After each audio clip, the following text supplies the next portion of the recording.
بسم الله الرحمن الرحیم. ورونو دوستانو، کله چې 25وی آئینی ترمیم پارلیمنت منظور کړ نو پارلیمنت په هغه کې د قبایلو سره دا وعده کړې چې قبایلو ته به 100,000 نوکرۍ میلاوږي، سالانه به 10 کاله به ورته هر کال 100 ارب روپۍ میلاوږي ترقیاتي فنډ لپاره. NFC واټ کې به 3% ورته میلاوږي 124 ارب روپۍ سالانه، سالانه به 224 ارب روپۍ میلاوږي. د 15 کالو 1245 ارب روپۍ زونګه د وفاقي حکومت په ذمه دی او موږ له نه یې راکړي، موږ حق یې حسب کړی دی. اوس زه سراج الحق صاحب ته اپیل ورته کړم چې مهرباني وکړه چې سینیټر مشتاق احمد صاحب له یو بیل جوړ کړه د قبایلو چې کوم حق د وفاقي حکومت په ذمه باندې چې په سینټ کې پیش کړه. یا عبدالاکبر چترالی چې منې هغه هم یو بیل جوړ کړه چې قومي اسمبلی کې پیش کړه چې قبایلو څه حق دی په وفاقي حکومت باندې.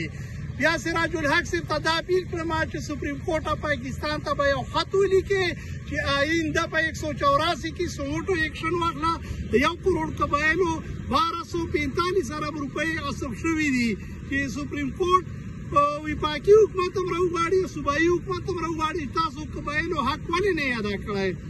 یا سراج الحق صاحب ته دا اپیل کړم چې مهرباني وکړه چې قبایلو کې څومره تحصیلونه پار تحصیل کې. اعوذ بالله من الشیطان الرجیم. بسم الله الرحمن الرحیم. په پاټه قبایلو په حقوقو باندې به خبره ورته وکړم.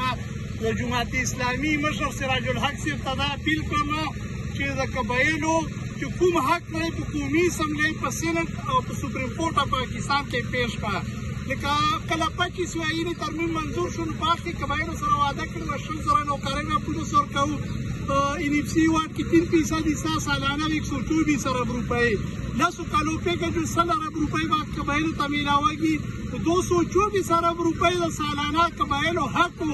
د 15 کالو چې کوم دی 1245 ارب روپۍ د قبایلو حق دی. اوس یې حکومت وفاقي حکومت موږ ته نه راکوي. سراج الحق صاحب ته مهرباني وکړه چې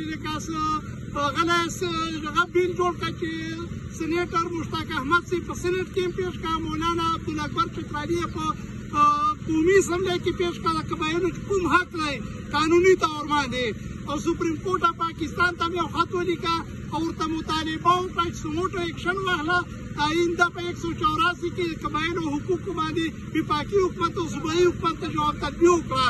او سراج الحق ته دا اپیل کوم چې په ټولو قبایلو کې په هر تحصیل کې د قبایلو حقوقو کانفرنس وکړه چې په سوشل میډیا باندې قبایلو ته خپل حق معلوم شي. اخیري په دغه شعر باندې خبرې خلاصې کړم چې حاجي محمد امین صاحب